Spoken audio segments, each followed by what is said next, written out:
Sir તમે ગોવિંદા સાથે પણ કામ કર્યું છે, તો સર અનુભવ કેવો હતો તમારો ગોવિંદા સાથે કામ કરવાનો? ના, સરસ, બહુ મજાનો અનુભવ રહેલો.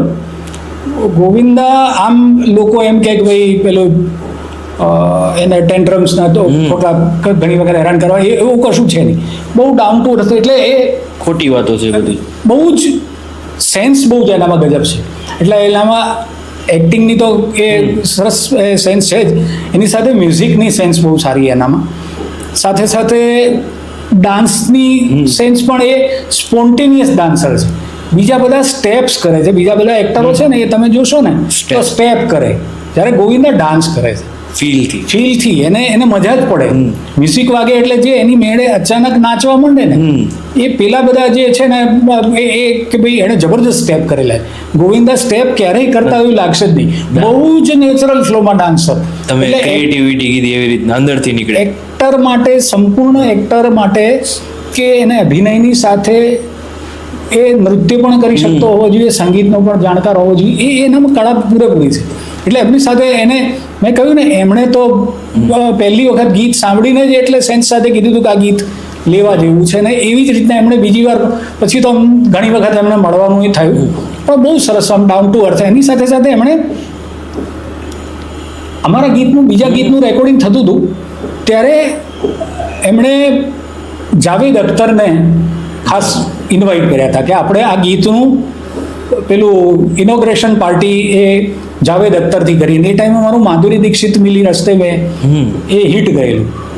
અને બીજું ગીત આ મેરી મરજી, એટલે ગોવિંદાએ એમને ખાસ સંભળાયું કે આ ગીત સાંભળો સર, કેવું લાગે તમને, અને એના વિશે કંઈક કહો. એટલે જાવેદ અખ્તરે ગીત સાંભળ્યું, પહેલાં માધુરી તો સાંભળેલું હતું એમણે, અને પછી આ મેરી મરજી સાંભળ્યું, મેં ચાહીએ કંઈ કરું. એટલે સાંભળ્યા પછી એમણે એવું કીધું કે કંઈક કહો, એવું કીધું. એટલે કે જાવેદ અખ્તરની એક ટિપિકલ સ્લર વાળી પેલી શ ને સ વાળી છે ને, ગરબડ वाली, ये जो सॉन्ग है वो सॉन्ग में ये लिरिसिस्ट ने नई चीज़ों का इस्तेमाल किया है. हम गाने लिखते हैं उसमें सनम, जिगर, मोहब्बत, आसमां, वो सब यूज करते हैं. इन्होंने कुछ नया यूज़ किया है. મેં કીધું આ વખાણ કરે છે કે આપણી પટ્ટી ખેંચે છે આપણને, કન્ફ્યુઝન. હા, એટલે પછી એને કહે देखो इसमें ये सॉन्ग में अनयूज्ड प्रॉपर्टी का इस्तेमाल है, जैसे चड्डी है, बनियान है, चश्मे है, वाइपर है, ये सब इस्तेमाल नहीं हुआ आज तक गानों में. हुआ तो આપણે પીરિયડ લેવાનું ચાલુ થયું. પછી એણે બહુ સરસ વાક્ય કહ્યું, ऐसा है कि लोग बनाए हुए रास्ते पे चलते हैं, ये जो दो हैं इन्होंने नया रास्ता बनाया है. ઓકે, સારું, ચલો આપણે એટલે એણે એટલું કીધું કે આ ટ્રેન્ડ સેટર ગીતો છે. અને ગોવિંદાએ ખાસ એને ઇન્સિસ્ટ કરીને કીધું હતું કે ભાઈ આ 100% હિટ જાય એવા ગીતો છે, આ લો જ. એટલે આ આખી વાતમાં ગોવિંદાના તો ઋણી ખરા જ. સર, આ ગીત દેવાંગ પટેલ સરે ગાયું છે, પણ મેં સાંભળ્યું છે કે અન્નુ મલિકને પણ આ ગીત ગાવું હતું. અન્નુ મલિકને તો બધા જ ગીત ગાવા હોય છે, પણ કેવું ગાય છે અને કેવી રજૂઆત છે એ સર્વવિદિત છે. એટલે પણ પહેલું ગીત વખતે એણે પેલી માધુરી દીક્ષિત મિલી રસ્તે મેં વખતે એણે ખાસ કહ્યું કે ભાઈ આ ગીત મારે ગાવું જ છે ના તેને. પણ ખબર નહીં, અમે અડી પડ્યા. હું કે મેં એવું કીધું કે મારું આ ગીત છે એ દેવાંગ ગાવાનું હોય તો જ હું આપીશ, અને દેવાંગે કીધું કે ભાઈ હું ગાવાનું હોય તો, કારણ કે એલ્બમમાં તો હતું. એટલે છેવટે પછી અમે દેવાંગના અવાજમાં જ ગીત ગાયું. એ ગીત હિટ ગયું. જે મેરી મરજીની અંદર પણ એ થયું, એટલે એણે ડમી ટ્રેક ગાયો ખરો. અનુ મલિકે ડમી ટ્રેક ગાયો, પણ પછી છેવટે ગાવાનું દેવાંગે જ નક્કી કરેલું. એટલે દેવાંગે પણ આજની તારીખે તમે ગીતની અંદર છેલ્લે પૂરું થાય છે ત્યારે અનુ મલિકનો અવાજ રહેલો છે. એ તમે સાંભળશો તમને આઈડિયા આવશે. મેરી મરજી એ એક એટલું એણે બોલ્યા છે, એ રહ્યું છે. બાકી આખું દેવાંગના અવાજમાં છે. સર, તમે નાટકો પણ ડાયરેક્ટ કર્યા છે, સિરિયલો પણ ડાયરેક્ટ કરી છે, તો સર તમે પેલું નાટક કયું ડાયરેક્ટ કર્યું હતું? આમ તો દેવાંગ જે નાટકમાં હતો, મેં કહ્યું કે ભાઈ એ એક પહેલું નાટક હતું. સર, શું નામ હતું એ નાટકનું? નામ હા, એ મૂળરાજ રાજડાએ લખેલું નાટક, બહુ જાણીતા એક્ટર મૂળરાજ રાજડા. જનકનો રોલ કરતા હતા પેલા રામાનંદ સાગરની રામાયણમાં એ જનકનો રોલ કરતા. એ મૂળરાજ રાજડા લિખિત એક નાટક હતું, સ્વપ્ન હતું જે ખુલ્લી આંખે. સ્વપ્ન હતું જે ખુલ્લી ખુલ્લી આંખે, હા. એટલે એની અંદર 3 જ કેરેક્ટર હતા. હસબન્ડ હતો, વાઈફ હતી, અને એક મરી ગયેલો માનવામાં આવતો એક હસબન્ડ હતો જે જીવતો નીકળે છે અને પાછો આવે છે. એ 3 પાત્રોનું નાટક હતું, જેમાં મેં પછી પાડોશીઓને અને પેલા રસોઈયાને અને સાસુ સસરાને એડ કર્યા હતા. અને નોકરનું પાત્ર દિવાંગ કરતો, જેમાં એને પ્રાઇઝ મળ્યું. એ પછી ગીતો. એટલે પહેલું મારું નાટક એ સ્વપ્ન હતું જે ખુલ્લી આંખે. પણ બીજું એક નાટક મેં જે મારું પોતાનું લખેલું આખું નાટક અને ડિરેક્ટ કરેલું આખું નાટક હતું, એ નાટક હતું મોક ઇન્કમ ટેક્સ રેડ કરીને. એટલે ઇન્કમ ટેક્સની રેડ તમારે ત્યાં કેવી રીતે પડે એના ઉપરનું નાટક હતું. આ સ્પેશિયલ 26 ને જે બનેલા એવા પ્રકારની વાર્તા કે તમારે ઘેર ઇન્કમ ટેક્સની રેડ પડે ત્યારે કેવી રીતે પડે છે, એ ટાઈમે તમારા કયા કયા રાઇટ્સ છે, તમારે શું શું કરવું જોઈએ, એટલે પ્રોપર ગાઈડન્સ કે રેડ વખતની. તો હવે એ એકચ્યુઅલી 10-15 મિનિટનું નાટક હતું અને ચાર્ટર્ડ એકાઉન્ટન્ટ એસોસિએશનની અંદર અમારે ભજવવાનું હતું. તો મેં ત્યાં આગળ કરાવ્યું હતું. પણ એ લોકોને એટલી બધી મજા આવી ચાર્ટર્ડ એકાઉન્ટન્ટ એસોસિએશન કે અમારી પાસે જ એટલા બધા કિસ્સા છે કે રેડ પડે ત્યારે કેવું કેવું થતું હોય છે. એમ કરતાં 15 મિનિટનું નાટક 1.25 કલાકનું નાટક થઈ ગયેલું. એમ ભજવાતું જાય ને એક કેરેક્ટર આવીને એક ચાર્ટર્ડ એકાઉન્ટન્ટ આવીને કે આવું કરો, આવું કરશો તો આવી રીતના થશે, આવું થશે. કે તમારા ઘરે રેડ પડી છે ને તમારા કબાટમાંથી દારૂની બોટલો પકડાઈ તો શું કરો તમે? હવે એકચ્યુઅલી એ પ્રોહિબિશનનો કેસ, ઇન્કમ ટેક્સની સાથે લેવા દેવા નથી. અને એ લેવા દેવા નથી છતાં તમને ખખડાઈને કહે અને પછી તમે તોડબાજી પર ઉતરો અને કે સાહેબ આને પતાવી દો નાના. એટલે એ કિસ્સો કેવી રીતના થાય? પછી તમે ઘરની અંદર ખોટા ચોપડા રાખ્યા હોય, હસબન્ડે વાઈફને કીધા વગર 5 જગ્યાએ વાઈફને પાર્ટનર બનાવી દીધી હોય, પેલીને ખબર જ ના હોય. આવા બધા કિસ્સાઓ એડ થતાં 1.25 કલાકનું નાટક થયું. અને નોર્મલ એક શો કરવાનું નાટક હતું, એના લગભગ અમે 78 શો કર્યા હતા. અને ઓલ ઓવર ગુજરાતમાં તો કર્યા હતા, પણ મુંબઈમાં જ્યાં જ્યાં ગુજરાતી સમાજો છે એ બધે ગુજરાતી સમાજમાં ભજવ્યા હતા. અને જેન્યુઅનલી દર શનિવારે અમે મુંબઈ જતા અને રવિવારે એક મુંબઈમાં શો કરતા. મુંબઈમાં ખૂબ શોઝ કર્યા અને ત્યાંના બધા ડ્રામા ગ્રુપવાળાને ખબર હતી કે અમદાવાદનું એક નાટક આવે છે, આ બહુ જબરદસ્ત. એટલે એ આમ ટેકનિકલ નાટક, ઇન્કમ ટેક્સ નામે નહોતું પાડ્યું. ઇન્કમ ટેક્સની રેડનું એક મોક રેડ હતું. એટલે મોક ઇન્કમ ટેક્સ રેડ એ જ નામથી, નથી કોઈ મ્યુઝિક ગેંગ બેન્ડ મ્યુઝિક કંઈ જ નહીં, પણ સ્ટ્રેટ નાટક એટલું પોપ્યુલર થયેલું. અને એક વખત મેં એ ચોખ્ખું કહેલું, મેં કીધું આ અમે જે છોકરાઓ રેડ પાડવાવાળી જે ટીમ બનાવી છે, 14 જણા આવે છે અને રેડ એટલે 18 જણનું નાટક હતું. મેં કીધું આ 14 જણા જેન્યુઅલી કોકને ઘેર જઈને રેડ પાડે ને તો પેલો માણસ ઘીસ જ ખાઈ જાય, એને ખબર ના પડે કે આ ખોટી રેડ પાર્ટી છે. અને સેમ વસ્તુ ઉપર સ્પેશિયલ 26ની ફિલ્મ બનેલી હતી કે આખી ફેક રેડ ત્રિભુવનદાસ ભીમજી ઝવેરીને ત્યાં પાડી હતી. એ આવી જ રીતના કરી હતી સેમ. હા, એટલે એ ટોપિક સેમ. હા, ટોપિક સેમ. સર એક મારે થોડુંક ઘણું એક્ટિંગમાં ઇન્ટરેસ્ટ છે, તો સર એનામાં એક્ટિંગમાં પ્રકાર આવે છે. એક થિયેટરવાળા કે છે અલગ એક્ટિંગ હોય ને કેમેરા એક્ટિંગ પણ અલગ હોય છે, એવું સાંભળ્યું છે મેં સર. તો એવું ના, એ આમ જેન્યુઅલી એવું છે કે થિયેટર છે, ટીવી છે અને ફિલ્મ છે, એ 3 અલગ અલગ પ્રકારના માધ્યમો છે. એટલે એ સ્ક્રીન ધારો કે થિયેટર છે ને એ થોડું દૂરથી જોવાતું પ્રેક્ષકોને માટેનું માધ્યમ છે કે જેમાં તમારે અવાજથી લાઉડનેસ આપવી પડે અને થોડુંક વાઇડ લાઉડ કરવું પડે, છેલ્લે સુધી સંભળાય. હા, એટલે થોડુંક એક્ટિંગ પણ લાઉડ હોય, અવાજ પણ ઊંચો રાખીને કરવાનો.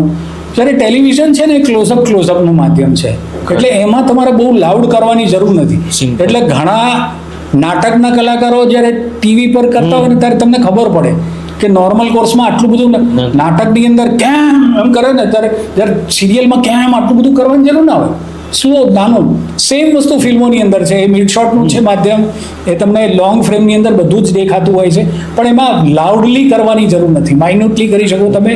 અને એમાં પાછી ડબિંગ ફેસિલિટીઝ ને એ બધું થવાના કારણે વોઇસ મોડ્યુલેશન આ તમે કરી શકો.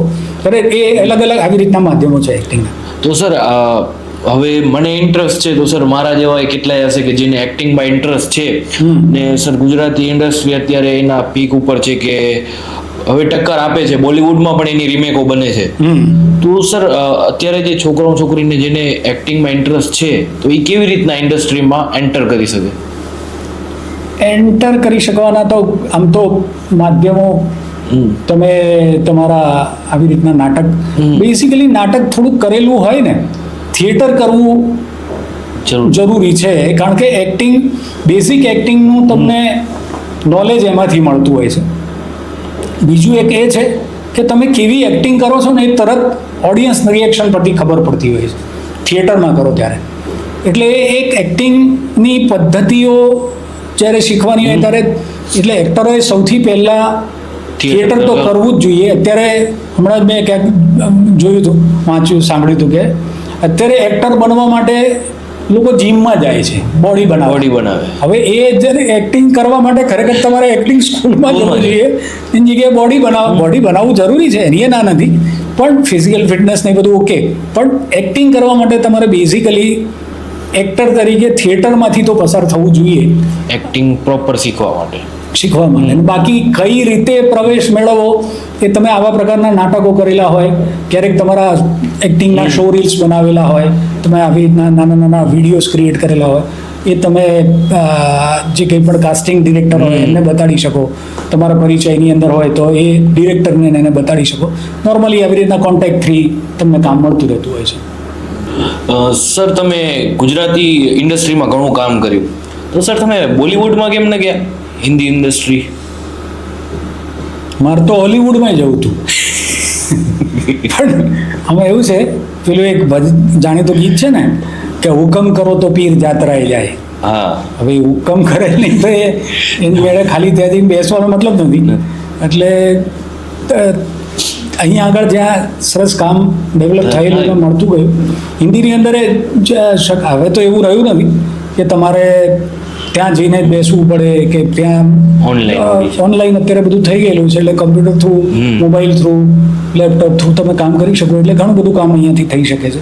એટલે આમ એવું જરૂરી નથી કે ત્યાં જઈને જ કામ કરવું. અને લેખક તરીકે, ગીતકાર તરીકે એ તમે ક્યાંયથી પણ કામ કરી શકો છો. અભિનેતા હો તો તમારે ચોક્કસ ત્યાં જવું પડે, પણ બાકી તો અહીં થઈ જ શકે છે. સર તમે એક હાસ્ય લેખક પણ સારા છો ને સર, તમે કુંવારા કોર્પોરેશન, સુંદરલાલ સપનાવાળા એવા સારા એવા કોમેડી શોની સ્ક્રિપ્ટ પણ તમે લખી છે. તો સર આ સ્ક્રિપ્ટ લખતી વખતે તમારી લાઈફમાં કોઈ એવો કિસ્સો બન્યો હોય ને એ જ તમે સ્ક્રિપ્ટમાં ઇમ્પ્રોવાઇઝ કરીને એડ કર્યો હોય, એવું ક્યારે બન્યું હોય?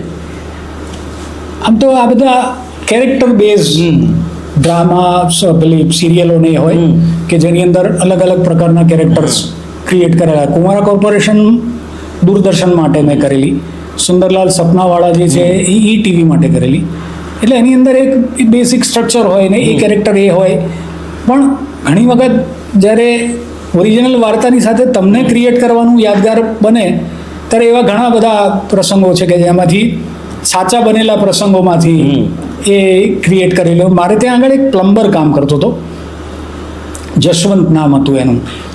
એ જસવંત છે ને, એ જે વિચારે ને એ વિચારે એ પહેલા બોલે. વિચારતો હોય એ બોલતા બોલતા વિચારે, એટલે તમે ઊભા ને તમને સંભળાય શું વિચારે છે એ સંભળાય, અને પછી પાછું એ જ વસ્તુ તમને કહે. એ જે વિચારતો હોય એ બોલ્યો ને એ વસ્તુ પછી રિપીટ થાય એટલે તમને ખબર 2 વાર ચડે. એટલે એ ધારો કે એનું જે કેરેક્ટર હતું એ મેં મારી એક સિરિયલની અંદર લીધેલું. એમાં એક પ્લમ્બરનું કેરેક્ટર જ મેં નાખ્યું હતું. જસવંત એને જસ્યો કહેતા હતા. મારા ઘરે પાણીની પાઇપલાઇનનો પ્રોબ્લેમ થયેલો. હવે કોર્પોરેશન તરફથી અડધા ઇંચની પાઇપલાઇન મળે. હવે પાણી આવતું બંધ થઈ ગયેલું, એટલે મેં જસવંતને કીધું આ લાઈનો બદલી નાખ.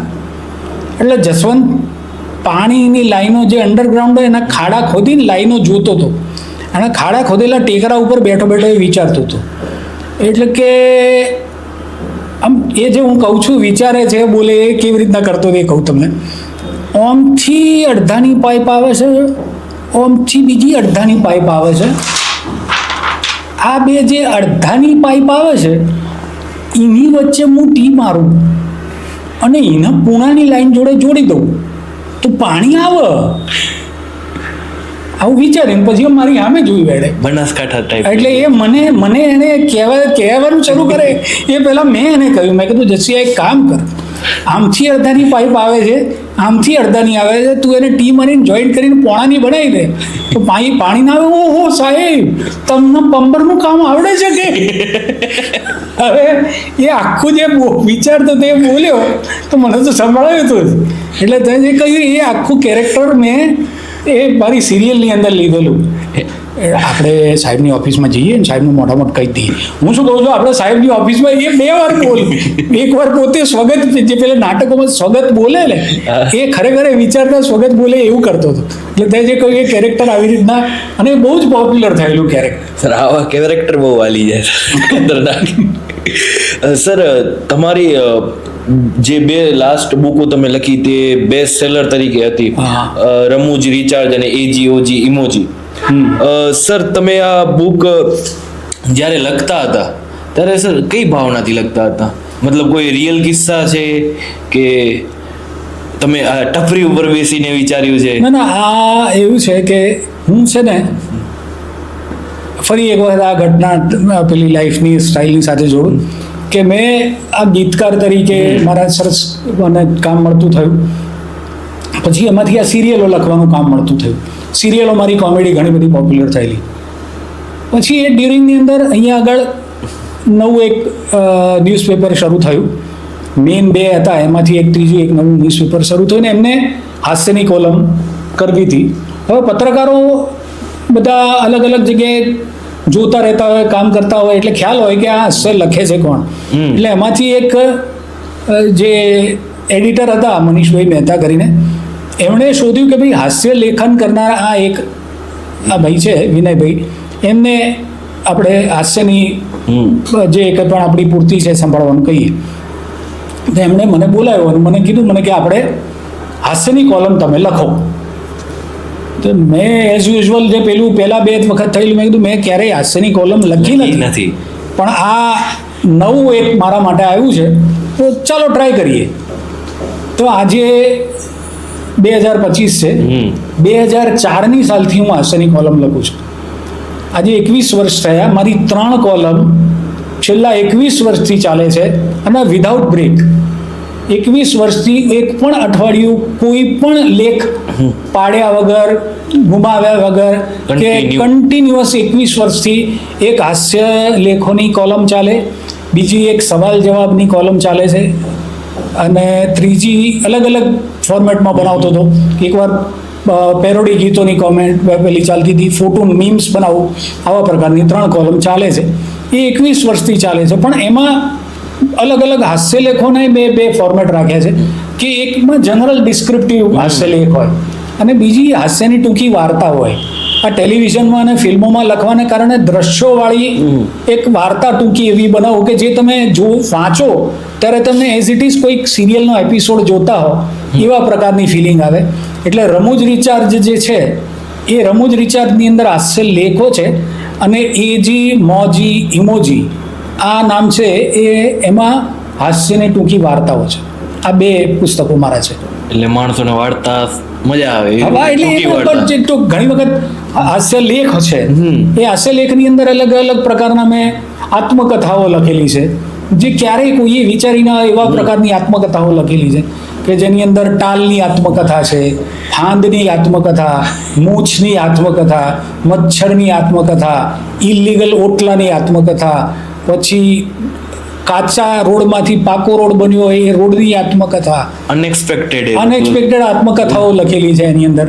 પછી 1000ની નોટની આત્મકથા લખી હતી જ્યારે નોટબંધી થઈ ત્યારે, કે એ 1000ની નોટ પોતે કયા પ્રકારની જાહો જલાલી. પછી ચેસના બોર્ડની આત્મકથા લખેલી છે. ચેસના બોર્ડ, હા, કે ચેસ મારી ઉપર કેવા રમત ખેલ થતા હોય છે અને પ્યાદાઓ કેવી રીતના દોડતા હોય છે મારી ઉપર, એ ચેસ બોર્ડ પોતાની આત્મકથા કહેતું હોય.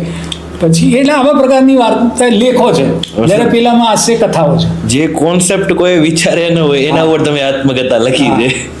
એટલે હાસ્ય કથાઓનું પછી તો એ તમે પઠનના કાર્યક્રમો પણ કર્યા. હાસ્ય લોકો વાર્તાઓ નોર્મલ વાર્તાઓ ઘણી કહે છે, પણ હાસ્ય વાર્તાઓની રજૂઆત કરવાનું એ મેં કાર્યક્રમમાં લીધું.